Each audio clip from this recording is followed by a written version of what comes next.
अस्सलाम वालेकुम व्यूअर्स, कैसे हैं आप सब। उम्मीद है कि बिल्कुल ठीक ठाक होंगे। तो आज हम बना रहे हैं ज़बरदस्त सा शादियों वाला देगी ज़रदा। बहुत ही आसान सी इसकी रेसिपी है। तो चलिए जल्दी से इसे शुरू कर देते हैं हम बनाना। तो एक पतीले में हमने पानी ले लेना है। काफ़ी सारा पानी आपने डाल देना है बॉईल करने के लिए। और आधा किलो हमने चावल ले लिए हैं। ये सेला चावल हैं, तो आधा किलो चावल लिए हैं। इन्हें 2-3 घंटे पहले हमने भिगो के रख दिया था।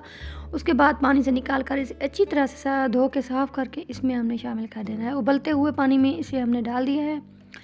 तो यहाँ पर हमारे जो चावल हैं ये बॉयल हो रहे हैं। तकरीबन 10 से 15 मिनट में ये अच्छे से बॉयल हो जाएंगे, ये देखें। और ये जो चावल हैं हमने इन्हें फुल कुक करना है, फुल यानी कि मुकम्मल तौर पर इन्हें हमने बॉईल कर लेना है। इसमें कोई कसर नहीं रहनी चाहिए, क्योंकि जब दोबारा हम ज़रदा बनाने के लिए इसे शीरे में डालेंगे तो तब ये बिल्कुल भी नहीं गलते हैं, बल्कि हार्ड हो जाते हैं। इसलिए आपको इसे इसी स्टेज पर मुकम्मल पका लेना है। तो उसके बाद हमने 3 अदद कटोरियाँ ले ली। इसमें एक चम्मच जितना हमने पानी डालना है। अब इसमें 1 चुटकी डालेंगे पीला रंग है ये, इसे थोड़ा सा मिक्स कर देंगे। ये हम कलर पहले ही तैयार करके रख देंगे, क्योंकि हमारे चावल तो बॉईल हो चुके हैं। इसके बाद ये है ग्रीन कलर, ये भी 1 चुटकी जितना सब्ज़ कलर है, ये इसमें मिक्स करके रखा है इसमें। और ये है लाल कलर, इसे भी थोड़ा सा मिक्स कर देना है आपने। और जैसे ये कलर मिक्स हो जाए इसमें हमने 1-1 चम्मच जो है ना चावल डालते जाना है सब में। तो इस तरह से इसे मिक्स कर लेंगे। अब दोबारा ये जो ग्रीन कलर है इसमें भी हमने 1 चम्मच भर के चावल डाल दिए हैं। अब ये पीले वाले कलर में डालेंगे चावल। तो इससे खाली यानी कि कलर जो पानी वाला होता है वो डालने की बजाय इस तरह चावल में अगर आप मिक्स करके डालेंगे तो ज़्यादा अच्छा रहेगा। अब एक पतीला चूल्हे पर रख दिया है और उसमें 1/2 कप ऑयल शामिल करेंगे। ऑयल को थोड़ा सा गर्म करने के बाद इसमें हम लौंग शामिल कर देंगे, तकरीबन 4 से 5 अदद। और इतनी ही हम इसमें जो सब्ज़ इलायची होती हैं वो भी शामिल कर देंगे, 4 से 5 तकरीबन।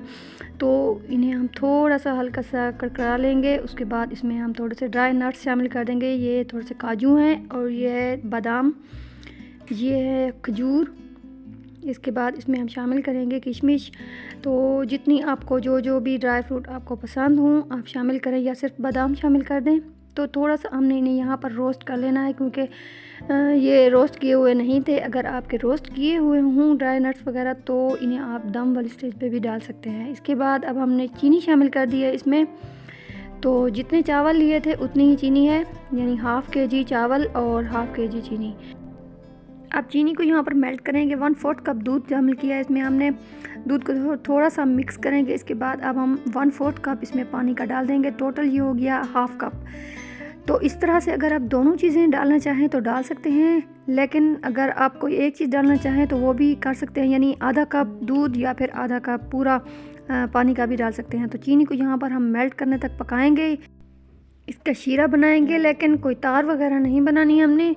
बस जब तक चीनी मुकम्मल तौर पर पिघल नहीं जाती तब तक इसे पकाना है। जब चीनी मुकम्मल तौर पर पिघल जाए तो अब जो बॉयल किए हुए हमारे चावल थे वो इसमें हमने डाल देने हैं। इसमें हम शीरे को मिक्स कर लेंगे चावलों में, पूरा मिक्स करके अच्छी तरह से सारा इसे मिक्स करने के बाद इसका ढक्कन लगा के रख देंगे। अब जब तक इसका जो शीरा है वो अच्छी तरह से मतलब मुकम्मल तौर पर खुश्क नहीं हो जाता चावलों में, तब तक इसे पकाना है। तकरीबन 10 से 12 मिनट लगेंगे। ये अच्छे से इसका जो पानी है वो खुश्क हो जाएगा, यानी जो शीरे वाला पानी है।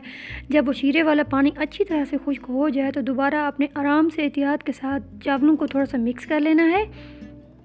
और उसके बाद ये जो हमने कलर वगैरह बना कर रखे थे ये इन्हें इस तरह इसके ऊपर आपने डाल देना है। इसके बाद अब हम इसके ऊपर टूटी फ्रूटी थोड़ी सी शामिल कर देंगे। ये बहुत खूबसूरत लगती है इसमें और अच्छी भी लगती है ज़रदे में। इसके बाद आपने मज़ीद इसे तकरीबन 10-12 मिनट के लिए छोड़ देना है, बहुत ही हल्की आंच पे। पहले 5 से 7 मिनट आपने बहुत हल्की आंच पे इसे रहने देना है। उसके बाद आपने चूल्हा बिल्कुल बंद करके वहीं पर चूल्हे पे रहने दें इसे। 10-15 मिनट इसी तरह इसे लगेंगे। और ये देखें हमारा जो ज़रदा है वो बिल्कुल खिला खिला सा, अच्छा सा, प्यारा सा, खूबसूरत सा तैयार हो चुका है। ये देखिए, इसके ऊपर थोड़े से हमने जो रसगुल्ले वगैरह हैं, चमचम, वो भी शामिल कर दिए हैं इसकी गार्निशिंग में। तो कितना खूबसूरत और प्यारा सा ये आपको नज़र आ रहा है ज़रदा। इतना ही खाने में भी खूबसूरत और लजीज है। आप भी इसे ज़रूर ट्राई कीजिए। और आपको हमारी रेसिपी कैसी लगी हमें कमेंट करके ज़रूर बताइए और हमारे चैनल को लाइक, सब्सक्राइब एंड शेयर करना हरगिज़ ना भूलें। अल्लाह हाफ़िज़।